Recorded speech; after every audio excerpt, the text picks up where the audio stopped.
Good morning, everyone, and welcome to the Unitarian Universalist Fellowship of Charlotte County. I'm Dan Lambert, and I serve this congregation as minister. Our progressive, welcoming, inclusive, and judgment-free congregation is a liberal religious community of diverse and free-thinking individuals. UUFCC is a spiritual community where reason and social justice matter. As people who learn, love, share, and serve together, we welcome all into our family. We begin our service each week by singing an invitation to gather together, even though we are scattered in many different places during this time. So let's sing Enter, Rejoice, and Zoom in. And remember to clap your hands and enjoy the motion.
Our worship associate this morning is Ken, and Ken has our chalice lighting introduction for us today. Ken, take it away, please. Good morning. If you have a chalice at home that you're going to light, we ask that you wait until after Dan lights the chalice in the chancel and does the affirmation, and then you will have a chance to light your own chalice at home. Our words for chalice lighting this morning are as follows. We light this chalice in remembrance of those who laid down the foundation of our communities in the spirit of freedom, love, and tolerance. We light this chalice to remind us that true light will outshine darkness. Amen. Thank you, Ken. And now I invite you to join us in our affirmation. Love is the spirit of this fellowship, and service is its law.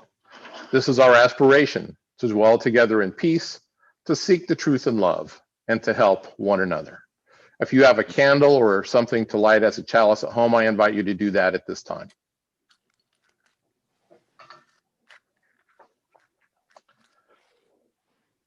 And now back to Ken Brennan for opening words.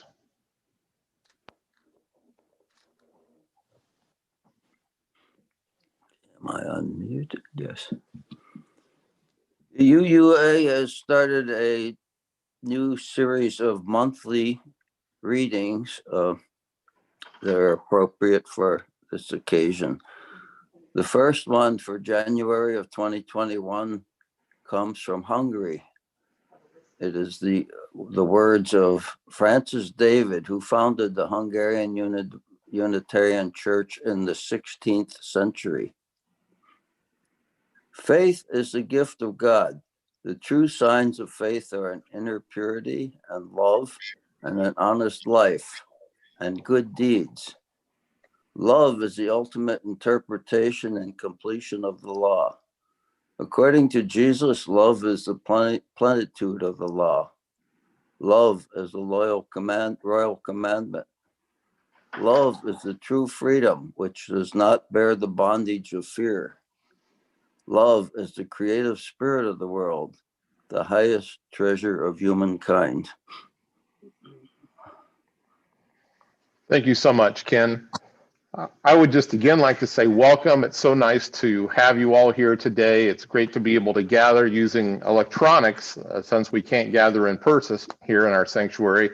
And we really have no idea how long we're going to be like this, but we're glad we have the technology to be able to do this type of a service virtually via Zoom or YouTube Live or however you're watching. It's been quite a week, hasn't it?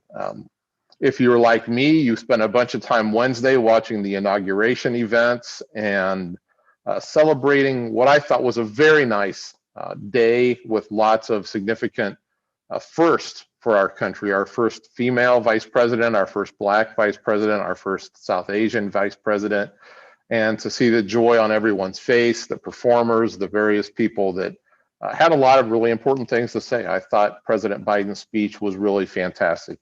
And we'll see what happens from this point on. And let's see what kind of role you and I have to play in the future of our country and where we've been over the past few years, trying to change our interaction, trying to bring peace, trying to bring unity, both in our congregation, in our community, and around the country. If you happen to be new with us, if you're a first-time visitor, or maybe you haven't been here in a while, we certainly say a special welcome to you.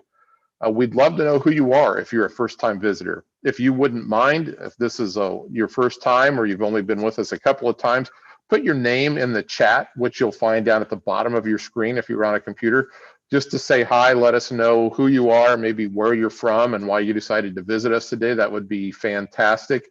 That way we can all say hi back and try to make you feel as welcome as possible, even though we're all separate. That would be great.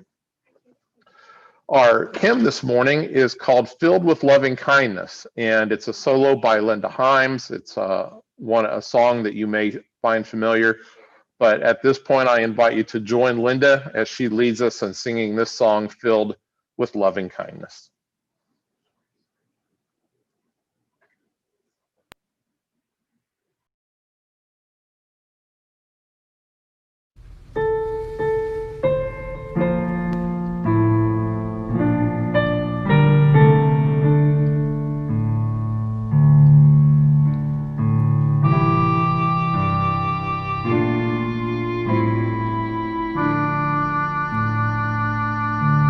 May I live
Wow, that was beautiful. Thank you so much, Linda, for taking the time to sing that song and put it together for us to enjoy this morning. Our member spotlight for today is Patrick Eaton. As we're moving our way down our membership list in chronological order, basically, we have some folks who simply don't join us on Zoom, who don't enjoy the technology, who don't feel comfortable using it, who don't want to share on Zoom, and that's totally fine. Patrick has stepped up and said, yeah, I would love to share my story today when I invited him this week. So we will spotlight Patrick, and Patrick, you can unmute yourself and share your story with us. Good morning, everyone. I would like to share a little bit about my life. I was born in Pittsburgh, Pennsylvania, a working class family. Until 17 years ago, Michael and I, my partner, moved to Florida. My father worked in a steel mill in Pittsburgh, American Bridge, and my mother dedicated herself to raising her 4 children. I was very blessed with very good parents and grandparents. Growing up, I was very shy and quiet. I did not want to stand out or be noticed. Michael, actually, my partner, was sort of the same way. We actually talked and we realized that growing up, we didn't achieve academically as much as we could because that would make us stand out even more and not to be noticed. And being smaller frame, shorter, and in the closet, it prone to be dealing with bullies for myself. In high school, 11th and 12th grade, I went to a technical school for accounting. And that led me to an office job in the strip district of Pittsburgh in the produce yards. We sold wholesale produce by the pallet or by the crate. And I was there for 16 years. And eventually I became a salesman. During that time, I visited a martial arts school, Taekwondo. And just looking at the students performing, I thought, there is no way I can ever do this. I was ready to leave, and the secretary said, oh, we have a 8-week special. Well, I like a buy. So I signed up for 8 years or 8 weeks, and then I signed up for 2.5 years. Eventually, I achieved a 2nd-degree black belt, and I had my own school in Ambridge, where my father worked in a steel mill, which was really interesting. My instructor was Master Kong, who was a 1974 world champion for Taekwondo, which is a very strong, dynamic individual. We developed a very good relationship. And I really appreciated teaching my students. And for me, you only competed against yourself to grow within and feel confident. Back to my work, I became a salesman in the produce yards, which was very fortuitous because that's how I met Michael. At first, he was a customer. His family had a mom and pop produce store in Butler. So he was a customer and then a friend. And then he was my partner. And then we were working together in the produce yards. He joined my company I worked for. And we have now been together for 32 years. And we worked very well together. And I'm very blessed to have him. During the time at work, a friend visited us in the produce yards, which is on a dock, a very rough area. And she was a physical therapy assistant, and she was surprised that we worked in such a climate. She told me about what she did. So I asked my boss to lay me off, and he did. I had never been unemployed. So I began our quest to be into the physical therapy assistant program. I started volunteering at the hospital, Montefiore Hospital, part of University of Pittsburgh Medical Center in Pittsburgh, which is a huge conglomerate now. And also I started college at 35 years old. And I loved it. I really enjoyed the lessons. I took my prerequisites ahead of time before applying to the program. And by the time I did apply, I had a 4.0 average and letters of recommendations from many educators at Pitt University. So I was accepted to the program.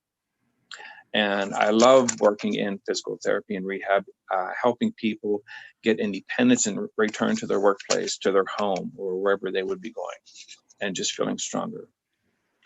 I had a very supportive family growing up, which made me want to be a parent. I had very good role models. After 8 years of Michael and I being together, I decided to adopt a son, then went through a process and adopted my son. He was 10 years old then. He is now 34 years old. During this time of limited contact with others during this pandemic, caused me a great deal of time to reflect. And looking back at my life, I realized I allowed myself to try new things outside of my comfort zone. Putting work and energy to it, it paid off. Michael and I began country line dancing 5 years ago. He's actually now an instructor on Fridays. 4 years ago, I took acting lessons at Venice Theater. So far, I've been on stage for 5 plays. Not too bad for a quiet boy to be on stage. That is why I like to encourage everyone to try new things and find new desires. Thank you for listening. Thank you so much, Patrick. It was great to learn a little bit more about your life. And every week I learned some really fascinating pieces of information about our members. We have such a wonderful and diverse group of folks here. As we enter the time to share the book of life, I encourage you to think about a joy or concern that you might like to share, something that you would like to let the rest of our UUFCC family know about, whether that's a concern you might have or a wonderful thing, a terrific event that's happened that you'd like for us to share as you celebrate. So we'll give you just a moment as we play an instrumental for you to write these items in the chat room to share with us, and then we'll have a moment of silence after that. So please take time now to write your joys and concerns in the chat room as we share this as our book of life.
That original piece is by Jim Boyle and is certainly very meditative and helps us to center our thoughts and our minds at this time.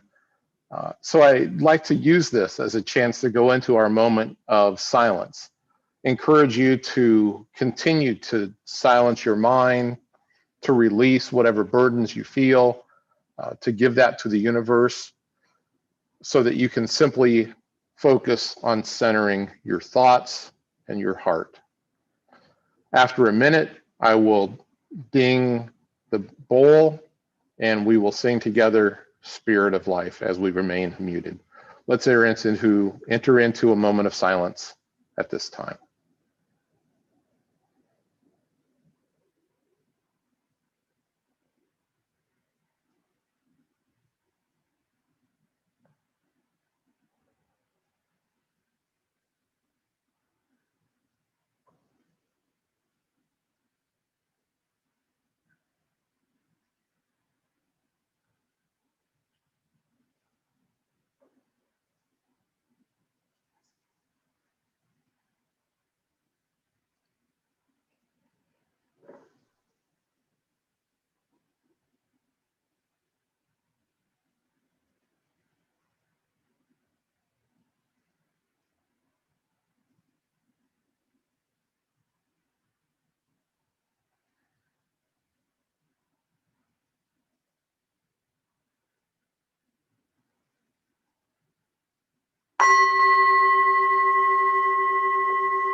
One great purpose of the world's faith traditions is to bring humanity closer to the divine by acts of creation and compassion. One purpose of this congregation is to encourage all who gather here to grow more and more generous in both spirit and in action. Even during this pandemic, when we can only gather virtually online, we take an offering that allows us to exercise that all-important generosity of spirit, an offering that supports this congregation and our many ministries. You can make donations by mail, by auto payment through your bank, or you can give electronically using the Venmo app on your smartphone if you'd like. Our message today has to do with a frog and the Holocaust. It's not a fun topic. It's not a sermon full of a lot of laugh lines. Not that you ever laugh at my funny lines anyway. but it's an important topic that we discuss. My guess is that we've all heard the myth about the frog in the kettle before. The story goes like this. If you put a frog into a pot of water at regular room temperature, it will stay there. And as you gradually, slowly increase the temperature of the water, the frog will not be able to perceive the change in temperature, and suddenly it will boil to death. Now, that's not been proven to be true. In fact, most scientists believe that that's not possible. But it's been used to illustrate the points about economics, business strategy, politics, religion, and many other subjects to say that imperceptible, slow change, sometimes we don't even notice. And suddenly we become caught in the middle of something that we never intended to start out with at the beginning. So the fact that the story really is probably not true doesn't mean it can't be used to illustrate some salient points. So hold on to the story of the frog in the kettle for just a few moments. This coming Wednesday, January 27th, is International Holocaust Remembrance Day. That day is the anniversary of the liberation of the Auschwitz-Birkenau concentration camp in 1945, 86 years ago. The Holocaust led to the death of 6 million Jews and 11 million other victims at the hand of Nazi Germany. The special UN designation also serves as a reminder to battle against any form of Holocaust denial, which of course still exists, not just in our culture, but around the world in many different forms.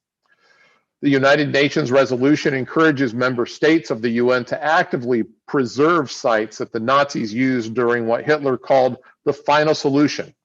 For example, preserving killing centers, concentration camps, and prisons as reminders that something this terrible can happen. Drawing from the Universal Declaration of Human Rights, the resolution condemns all forms of religious intolerance, incitement, harassment, or violence against persons or communities based on ethnic origin or religious belief throughout the world. Clearly, that is a declaration that we as UUs can affirm. But how could the Holocaust have ever happened in the first place? How could an entire nation be persuaded by one man that an entire culture needed to be eradicated? Well, there are volumes of books and psychological studies that have addressed this. And the bottom line is that Hitler enacted the frog in the kettle myth to its eventual very evil end. Hitler rose to power through the Nazi Party, an organization that he forged after returning as a wounded veteran from the annihilating trench warfare of World War I. He and other patriotic Germans were outraged and humiliated by the harsh terms of the Treaty of Versailles, which the Allies compelled the new German government, the Weimar Republic, to accept, along with an obligation to pay $33 billion in war reparations. That was 100 years ago. Paying the crushing reparations destabilized the economy, producing ruinous runaway inflation. And by September 1923, 4 billion German marks had the equal value of $1 American dollar. People literally needed a wheelbarrow to carry enough paper money to buy a loaf of bread. Hitler, a mesmerizing public speaker, addressed political meetings in Munich, calling for a new German order to replace what he saw as an incompetent and inefficient democratic regime. This new order was distinguished by an authoritarian political system based on a leadership structure in which authority flowed downward from a supreme national leader. In the new Germany, all citizens would unselfishly serve the state, or Volk. Democracy would be abolished and individual rights sacrificed for the good of the Führer state. The ultimate aim of the Nazi Party was to seize power through Germany's parliamentary system, install Hitler as dictator, and create a community of racially pure Germans loyal to their Führer, who would lead them in a campaign of radical racial cleansing and world conquest. In short, he played into the anger and fear of the German people who felt defeated by the world after World War I. Hitler blamed the Weimar Republic's weakness on the influence of Germany's Jewish and communist minorities, who he claimed were trying to take over the country. There are only two possibilities, Hitler told a Munich audience in 1922. either victory of the Aryan or annihilation of the Aryan and the victory of the Jew.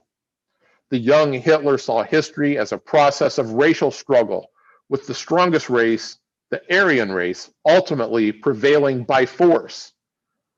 Hitler once wrote, "Mankind has grown great because of eternal war. It would decay in eternal peace." It tells you a lot about his mindset. Jews represented everything the Nazis found repugnant. Financial capitalism, controlled, the Nazis believed, by powerful Jewish financiers. International communism. Karl Marx was a German Jew, and the leadership of the German Communist Party was mostly Jewish. The modernist cultural movements that he hated, such as psychoanalysis and swing music. The Nazi Party foreign policy aimed to rid Europe of Jews and other inferior peoples, absorb pure-blooded Aryans into a greatly expanded Germany, a Third Reich, and wage unrelenting war on the Slavic hordes of Russia, considered by Hitler to be Untermenschen, or subhuman. Once conquered, the Soviet Union would be ruled by the German master race, which would exterminate or subdue millions of people to create space for their own farms and communities. In a conquered and racially cleansed Russia, they would work on model farms and factories connected to the homeland by new highways called autobahns. Hitler was the ideologue as well as the chief organizer of the Nazi Party, of course. By 1921, the party had a newspaper, a flag, a private army made up of largely unemployed and disenchanted World War I veterans. And by 1923, that army had grown to 15,000 men and had access to untold stores of weapons around Germany. That year, Hitler and World War I hero General Erich Ludendorff attempted to overthrow the elected regional government of Bavaria in a coup known as the Beer Hall Putsch. The regular army crushed the rebellion, of course, and Hitler spent an entire year in prison as a result. Some might say only a year. In prison, Hitler dedicated most of the first volume of his political autobiography, Mein Kampf, which translated means My Struggle. The book brought together in inflamed language the racialist and expansionist ideas he had been propagating in his popular beer hall lectures. After being released from prison, Hitler promised to work within the parliamentary system to avoid a repeat of the Beer Hall Putsch setback. In the 1920s, however, the Nazi Party was still a fringe group of ultra-extremists with little political power. It received only 2.6% of the vote in the elections of 1928. But the worldwide economic depression and the rising power of labor unions and communists convinced increasing numbers of Germans to turn to the Nazi Party out of fear. The Nazis fed on bank failures and unemployment, proof, Hitler said, of the ineffectiveness of the current democratic government. Hitler pledged to restore prosperity, create civil order by crushing industrial strikes and demonstrations by opponents, eliminate the influence of Jewish financiers, and make the fatherland once again a world power. By 1932, the Nazis were the largest political party in Germany. In January of the following year, with no other leader able to command sufficient support to govern, President Paul von Hindenburg appointed Hitler Chancellor of Germany. Shortly thereafter, a fire broke out in the Capitol building in Berlin, and authorities arrested a young Dutch communist who confessed to starting that fire. Hitler used that episode to convince President Hindenburg to declare an emergency decree suspending civil liberties throughout Germany, including the freedom of the press, the freedom of expression, and the right to hold public assemblies, all ended. The police were authorized to detain citizens without cause, and the authority usually exercised by regional governments became subject to control by Hitler's national regime. Almost immediately, Hitler began dismantling Germany's democratic institutions and imprisoning or murdering his chief opponents. When Hindenburg died the following year, Hitler took on the titles of Führer, Chancellor, and Commander-in-Chief of the Army. He expanded the army tremendously, reintroduced conscription, and began developing a new air force, all violations of the Treaty of Versailles, which ended World War I. Hitler's military spending and ambitious public works programs, including building a German Autobahn, the main highway, helped restore prosperity. His regime also suppressed the Communist Party and purged his own parliamentary stormtroopers, whose violent street demonstrations alienated the German middle class. This bloodletting, called the Night of Long Knives, was hugely popular and welcomed by the middle class as a blow struck for the cause of law and order. In fact, many Germans went along with the full range of Hitler's policies, convinced they would ultimately be advantageous for the country and for the middle class. In 1938, Hitler began his long-promised expansion of national boundaries to incorporate ethnic Germans. He colluded with Austrian Nazis to orchestrate the annexation of Austria into Germany. And in Hitler's most brazenly aggressive act to that point, Czechoslovakia was forced to surrender a portion of its land, a mountainous border region populated predominantly by ethnic Germans. The Czechs looked to Great Britain and France for help, but hoping to avoid war, those nations chose a policy of appeasement instead. At a conclave held at Munich in September 1938, representatives of Great Britain and France compelled Czechoslovakian leaders to cede the Sudetenland in return for Hitler's promise not to seek additional territory. And as we know, the following year, the German army swallowed up the rest of Czechoslovakia. British Prime Minister Neville Chamberlain, one of the signers of the Munich Pact, had taken Hitler at his word. Returning to Britain after that, with the agreement in hand, he proudly announced that he had achieved peace with honor and peace for all time. A year later, German troops stormed into Poland, and we know the rest of the story and how it led to the Holocaust and the killing of so many Jews and so many others. Notice the gradual changes in the story. Fed by fear and national humiliation, it led so many Germans to follow Hitler and eventually commit unspeakable acts on other human beings. Pay attention to these hallmarks of this frog in the kettle story in Germany.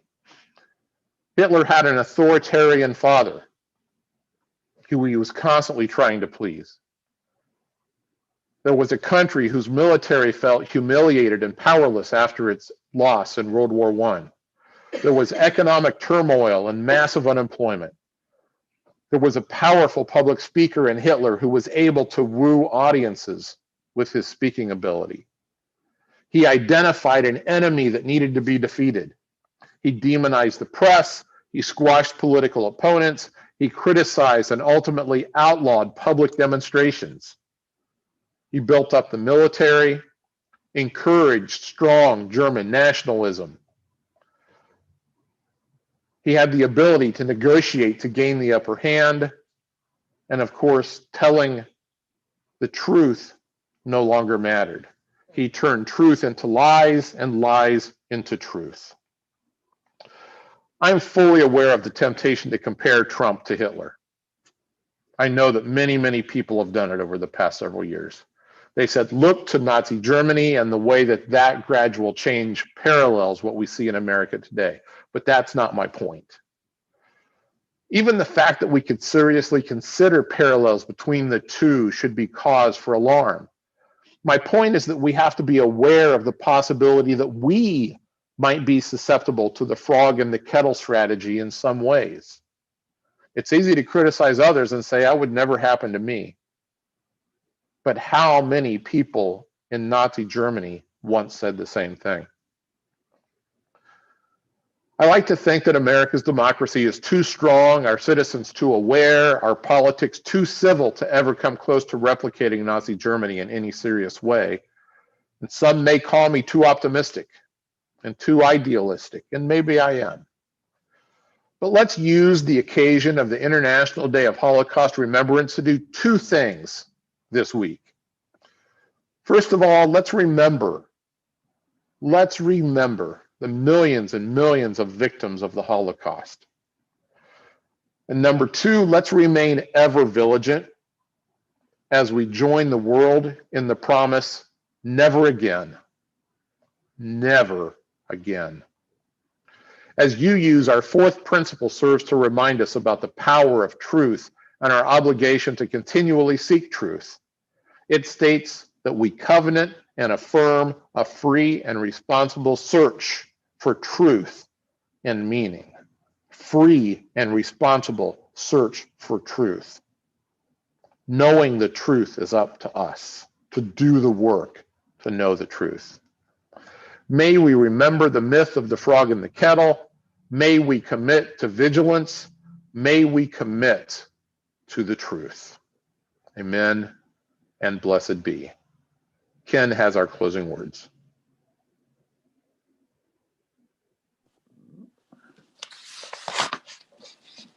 Our closing words today come from Dr. Glenn Thomas Rideout.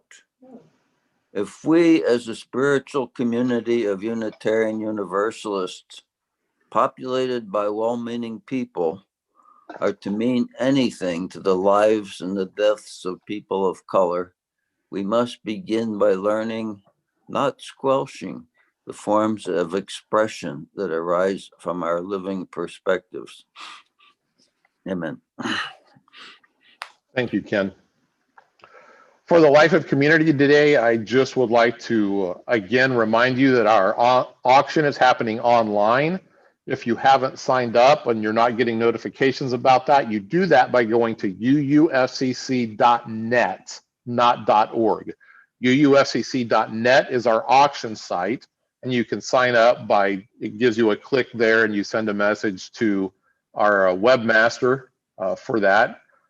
And then he'll be able to give you a password and let you in. And then you can get notices about the auction and participate in bids through there. And then on February 13th, which is Valentine's weekend, of course, we're going to do a live event on Zoom with lots of other fun auction items. So please remember to participate in that. It's an important part of our fundraising for our budget each year, and it's a lot of fun. There's a lot of really great items in there that you can bid on. And as we come towards the end of the service, it is time to extinguish the chalice. So we extinguish this chalice, but not the light of hope, the fire of commitment, or the warmth of community. May those ideals shine in our lives and warm in our hearts until we are together again. And now I invite you to sing together our community benediction, Go Now in Peace.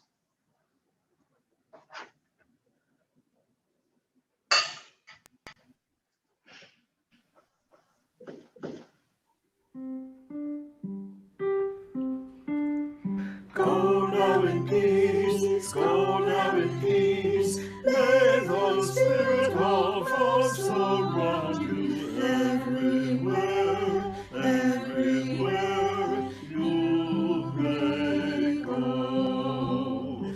Go now in peace, go now in peace. May the spirit of love surround you everywhere, everywhere.